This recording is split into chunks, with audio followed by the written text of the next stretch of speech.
Hi friends, అవాజు ఈరోజు మనం ఈ వీడియోలో 14th మార్చ్ 2024 నాడు మన ఇండియన్ స్టాక్ మార్కెట్కి సంబంధించి నిఫ్టీ 50లో లిస్ట్ అయిన కొన్ని స్టాక్స్ యొక్క లో హై గురించి ఈ వీడియోలో మనం మాట్లాడుకునే ప్రయత్నం చేద్దాం.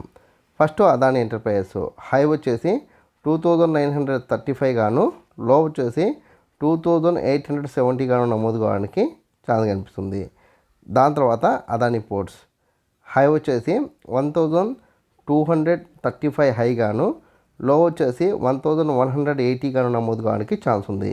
ఇక్కడ అదాని పోర్ట్స్, అదాని ఎంటర్ప్రైజెస్ రెండు కూడా మార్కెట్లో గత 2 డేస్ నుంచి బాగా ఫాలో అవుతున్నాయి. సో మీరు కొంచెం చూసి ఎంట్రీ తీసుకునే ప్రయత్నం చేయండి. దాని తర్వాత యాక్సిస్ బ్యాంక్ హై వచ్చేసి 1100 హై గాను, లో వచ్చేసి 1060 గాను నమోదు కావడానికి ఛాన్స్ కనిపిస్తుంది. దాని తర్వాత సిప్లా హై వచ్చేసి 1490 గాను, లో వచ్చేసి 1455 గాను నమోదు కావడానికి ఛాన్స్ ఉంది. దాని తర్వాత హెచ్డిఎఫ్సి బ్యాంక్ హై వచ్చేసి 1480 గాను, లో వచ్చేసి 1445 గాను నమోదు కావడానికి ఛాన్స్ ఉంది. దాని తర్వాత ఐసిఐసిఐ బ్యాంక్ హై వచ్చేసి 1100 హై గాను, లో వచ్చేసి 1070 గాను నమోదు కావడానికి ఛాన్స్ కనిపిస్తుంది.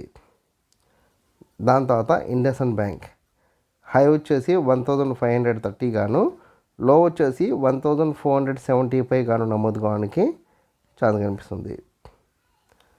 దాని తర్వాత కోటక్ బ్యాంక్ హై వచ్చేసి 1760 హై గాను, లో వచ్చేసి 1700 వరకు లో సేల్ అవ్వడానికి స్కోప్ కనిపిస్తుంది. దాని తర్వాత రిలయన్స్ హై వచ్చేసి 2900 గాను, లో వచ్చేసి 2820 గాను నమోదు కావడానికి ఛాన్స్ కనిపిస్తుంది. దాని తర్వాత టెక్ మహీంద్రా హై వచ్చేసి 1290 హై గాను, లో వచ్చేసి 1260 గాను నమోదు కావడానికి ఛాన్స్ ఉంది. నేను రేఖామాతంగా కొన్ని కంపెనీలకు సంబంధించిన డేటాను అందించే ప్రయత్నం చేసిన.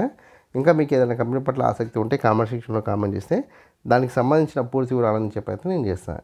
ఈ వీడియో కనుక మీకు ఇష్టమైతే లైక్ చేయండి, కామెంట్ చేయండి, షేర్ చేయండి. ఛానల్ మట్టుకు ఖచ్చితంగా సబ్స్క్రైబ్ చేసుకోండి. జై హింద్, వందే మాతరం.